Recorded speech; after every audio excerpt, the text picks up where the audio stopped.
This is a continuation of the listening notes. I really like this quote from Larry King, so I decided to share it. Here is what the worksheet's going to look like in your packet. And if you're one of the people who decided to get ahead of us and to Google and internet search, you'll notice that a lot of the different listening process illustrations are going to show a couple of different steps. Some have 4, some have 5, some have 6. But really, this is just a breakdown of the 4 that we're going to cover, and they give each breakdown its own individual number, and it's not really necessary. As with any set of steps, we're going to begin at the bottom, and so we're going to talk about reception. Now, the handout says reception of sound, but I need you to include multiple notes underneath the reception part because it's not going to just be about the reception of sound. Because as we've talked about in communications, you do have 2 different types of reception in terms of your communication. Number 1 is auditory stimuli. That's when the sound waves hit your eardrums and you can either listen or hear. And then you also have visual stimuli. So the things that we've discussed are facial expressions, body language, and your physical appearance. And those are very, very important in terms of reception. Specifically, look at the additional notes you need to add above the label of that first step is the fact that not everyone hears the same. And the example is that men actually prefer certain frequencies. It's documented that men prefer the more bassy, lower sound of other men's voices.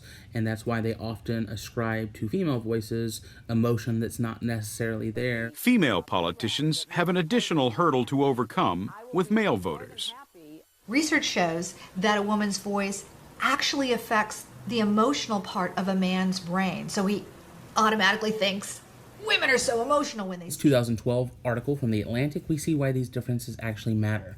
In terms of a low, deep, bassy voice, we perceive them as more attractive, physically stronger, more competent, and more trustworthy. Women also get those same boosts in competence and trustworthiness the lower pitch that their voices are. Discussed earlier, there are different numbering configurations and diagrams that show the listening process. What we are going to call choosing, the second step, can also encompass understanding, remembering. It can also encompass attention and perception, depending on the listening process that you're looking at.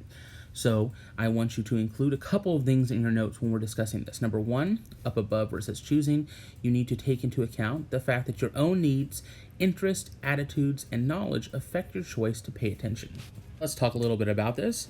In terms of your own needs, that can be like physical needs, emotional needs.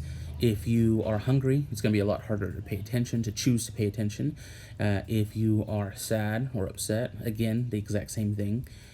If you have a bad attitude in regards to the person who's speaking or in terms of what they're saying.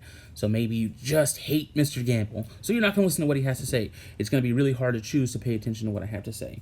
Or maybe you just really, really, really hate cheerleading. And so anytime anyone talks about cheerleading, you're just going to shut down. That's going to impact your ability to focus based on your attitude.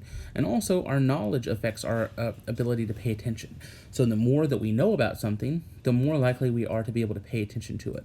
The less that we know about it, the more likely we are to just shut off and to not pay attention. All right, these 4 extra things that I want you to add into the notes down below step 2 is how anxiety can impact your ability to focus. Specifically, it increases the fear response, the nervous response, your heart rate picks up, your ability to listen is detracted, and that ultimately impacts your ability to focus. Next is the state of your physicality. You may be too tired, you may be drowsy. If you're like me and you have severe allergies, especially this time of year, and you take a Benadryl, then you might have that drug impact where it's just really, really hard to pay attention because your mind's working sluggishly. That can limit your ability to pay attention. Being excited can also work in the exact opposite way. If you've ever been really, really excited and someone's trying to tell you something, it's hard to focus on what they're talking about. The third thing that I want you to add to the notes is task difficulty. So if you're working on a task that's very, very difficult, or if it's new for you, then you'll need to focus even harder than you would on an easy or familiar task. And so it's going to be a lot harder for you to make that choice in order to focus in. And then the one thing that we've already talked about is that the more practiced or skilled you are in performing a task, the more your attention is going to be enhanced without you having to try. So the choice to focus on something that you're really, really good at is not it does not need like an extra boost. Instead, it's enhanced by your natural ability. And the third step is understanding. It's deciding what the message means to you. And so when someone says something, it can be taken a completely different way based on the notes that you need to add right above understanding. Your knowledge, attitudes, values, beliefs, and self-concept influences your perception. And so that's very, very important for you to know, because if I did something like I asked you to do, to pick up a book. If you had a good attitude, you might just reach down and pick up the book and no problem. If you had a bad attitude, you might take it as me punishing you for something, and then it leads to confrontation. The same thing with our self-concept. If I say, hey, maybe you need to fix this in your paper or in your speech. If you have a very, very high self-concept, then probably one of two things will happen. Either A, you'll say, yeah, I do need to fix that. You'll realize it, and then you'll fix it to make yourself better. Or B, you'll just have such a high concept of yourself that you will dismiss what I said because, I mean, you're great. Why would you need to change? On the opposite side, though, people that have low self-concept and they think badly of themselves, an innocent statement like, hey, maybe you can change the sentence is taken as a personal attack, and then they decide to get upset and have their feelings hurt over that. And so our ability to understand is going to be impacted by all those different aspects. And the final step is responding. And so this is your reaction to a message. And it's important that you realize that your reaction does not have to be audible.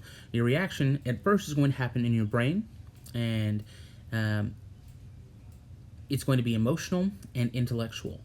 I always get some weird looks whenever I say this in class every year, but it's true. People who respond almost instantaneously are usually going to be emotional responders. They are responding purely from emotion. They haven't thought it over. They haven't decided what they're going to say. It's just their immediate response. And almost always, these people tend to be less educated or not as intelligent as their peers.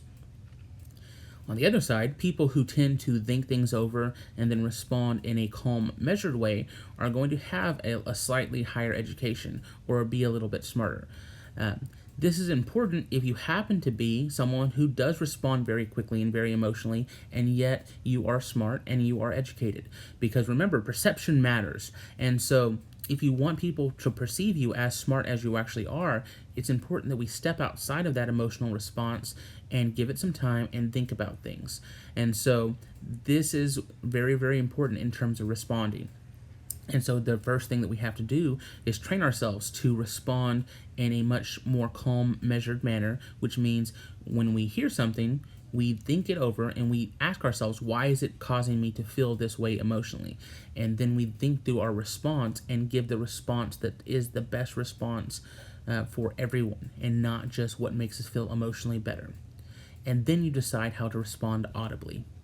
One of the things I want you to do on the notes underneath the fourth step is to take a psychological evaluation of yourself in terms of how you respond. Do you normally respond in an emotional manner, or do you respond intellectually?